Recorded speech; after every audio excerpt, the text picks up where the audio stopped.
వేగా జ్యువెలర్స్లో in store wedding jewellery exhibition. Guaranteed lowest prices.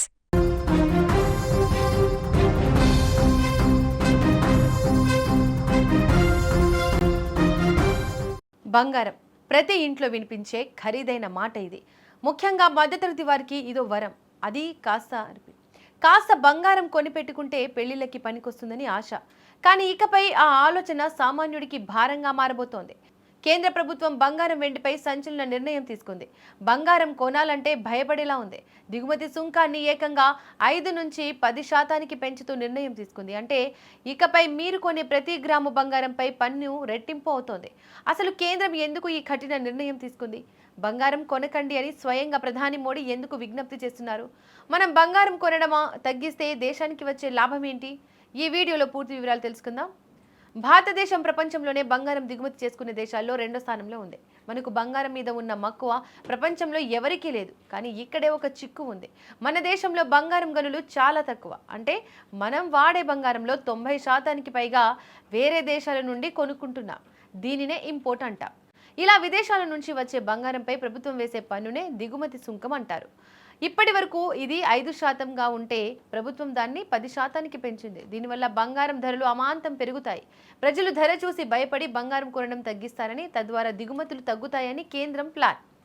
ఇక్కడ మీరు ఒక విషయం గమనించాలి. మనం విదేశాల నుండి బంగారం కొన్నప్పుడు వాళ్లకు మన రూపాయలు ఇవ్వలేం, డాలర్లలో చెల్లించాలి. అంటే మనం ఎంత ఎక్కువ బంగారం కొంటే మన దేశంలో ఉన్న డాలర్లు అంత ఎక్కువగా విదేశాలకు వెళ్ళిపోతాయి. దీనివల్ల 2 ప్రధాన నష్టాలు ఉన్నాయి. అందులో ఒకటి కరెంట్ అకౌంట్ డెఫిసిట్. అంటే మన దేశం సంపాదించే దానికంటే విదేశాలకు చెల్లించేదే పెరిగిపోతుంది.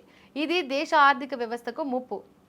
ఇక రెండవది రూపాయి విలువ పతనం. మన దగ్గర డాలర్లు తగ్గిపోతే అంతర్జాతీయ మార్కెట్లో రూపాయి విలువ పడిపోతుంది.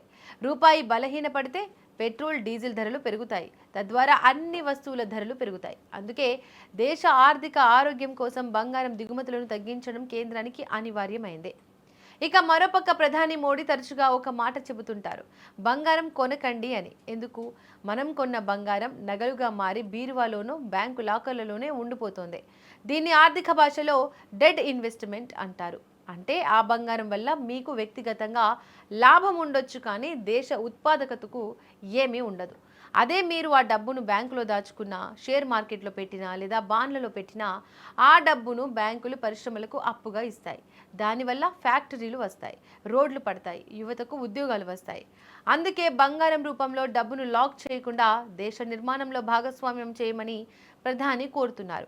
కేంద్రం తీసుకున్న ఈ పన్ను పెంపు నిర్ణయం వల్ల స్వల్ప కాలంలో ధరలు పెరిగి ఇబ్బంది అనిపించినా లాంగ్ రన్లో దేశ ఆర్థిక వ్యవస్థ బలపడడానికి ఇది అవసరమని నిపుణులు చెబుతున్నారు. మరి బంగారం ధరల పెంపుపై మీ అభిప్రాయం ఏంటి? ప్రభుత్వం తీసుకున్న ఈ నిర్ణయం సరైనదేనా? కామెంట్లో చెప్పండి.